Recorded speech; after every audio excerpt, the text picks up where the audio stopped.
శాసనమండలి media point వద్ద MLC కవిత మాట్లాడుతున్నారు. లైవ్లో చూద్దాం. నిరంకుశ ప్రభుత్వాలుగా, నిర్బంధ ప్రభుత్వాలుగా రకరకాలుగా దూషించేటటువంటి ప్రయత్నం గవర్నర్ ప్రసంగంలో జరిగింది. దానికి అందరం కూడా అభ్యంతరం తీసుకున్నాం. మరి అందుకే ఇవాళ శాసన మండలిలో గవర్నర్ ప్రసంగానికి ఒక అమెండ్మెంట్ కూడా ఇచ్చి మరి ఆ పదాలు తొలగించాలని కోరడం జరిగింది. ఎందుకంటే అది గవర్నమెంట్ని నిర్వచించేటటువంటి క్రమంలో తెలంగాణ ప్రజల యొక్క మ్యాండేట్ని అవమానపరిచినట్టుగా ఉంది కాబట్టి ఆ అమెండ్మెంట్ని ఇవ్వడం జరిగింది. కానీ ప్రభుత్వం తొలి రోజు కాబట్టి పరిపాలన ఇప్పుడే వారు చేపడతా ఉన్నారు కాబట్టి ప్రభుత్వం యొక్క రిక్వెస్ట్ మేరకు వారు చేసినటువంటి అభ్యర్థన మేరకు బీఆర్ఎస్ పార్టీదే మండలిలో మెజారిటీ ఉంది.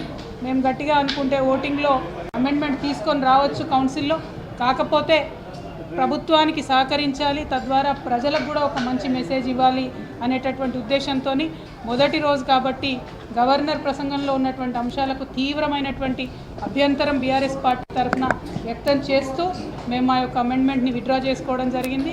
అయినప్పటికీ ఆ స్ఫూర్తిని ప్రభుత్వం కూడా కొనసాగించాలని, ఎంతసేపు గడిచిపోయిన కాలంలో జరిగిన తప్పులను అనడం కాకుండా చేయాల్సినటువంటి పనులేంటి, ఎట్లా పనుల్ని అమలు చేస్తారనేటటువంటి విషయాల్ని, తెలంగాణ రాష్ట్ర ప్రగతిని ఎలా సాధిస్తారనేటటువంటి రోడ్ మ్యాప్ని ప్రజలకు చెప్పి చక్కగా పరిపాలన కొనసాగించాలని చెప్పి మేము డిమాండ్ చేస్తూ ఉన్నాం.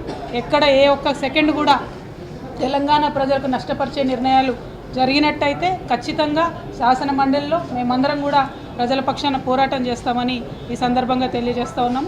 Thank you. జై తెలంగాణ.